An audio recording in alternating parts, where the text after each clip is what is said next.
infectious diseases. I'm afraid I do feel rather under the weather this morning, and I had a bleeding headache last night. I took a couple of aspirin and sweat it out, but I still feel rather froggy. I have a headache and a sharp throat and a cold in my nose.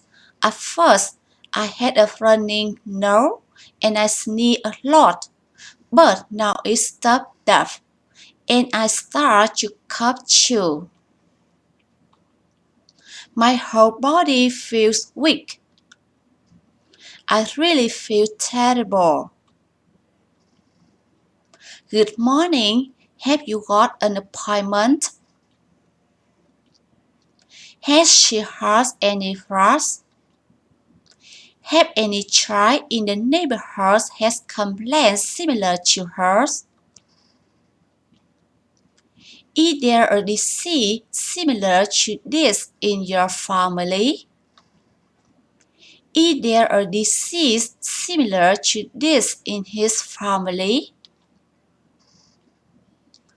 Are there any patients like this in your family or in your neighbors' families?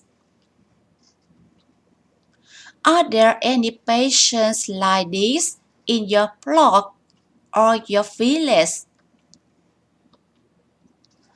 Where have you gone this month?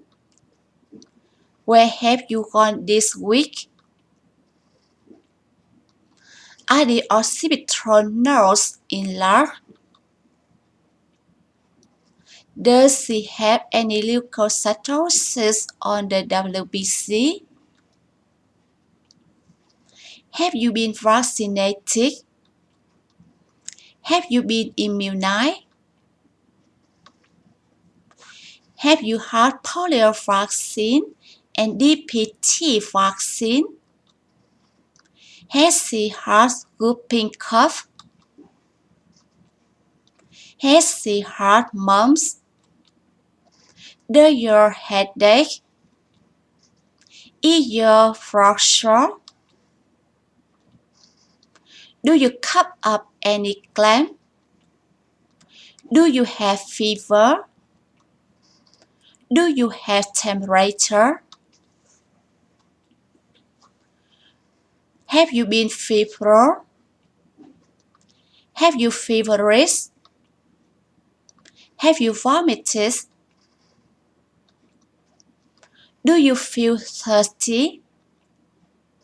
Is your neck stiff? Do your neck, back, arms, legs feel stiff? Did you handle any wild animals recently? Did you have chills and fever with the pain? Have you had any chills or fevers recently? Does the fever alternate with chills? Have you been shaking with cold? Do you have profuse sweat after a fit of fever? We have made a following diagnosis after preliminary examination. You are suffering from malaria. Do you want to be vaccinated? You will watch your vaccination certificate when you have had 2 or 3 shots. The interval between 2 injections is 7 to 10 days. The interval between 2 injections is 4 to 12 weeks. There's a loss of protein in your urine, so the vaccine can't be given to you or give you a prescription now.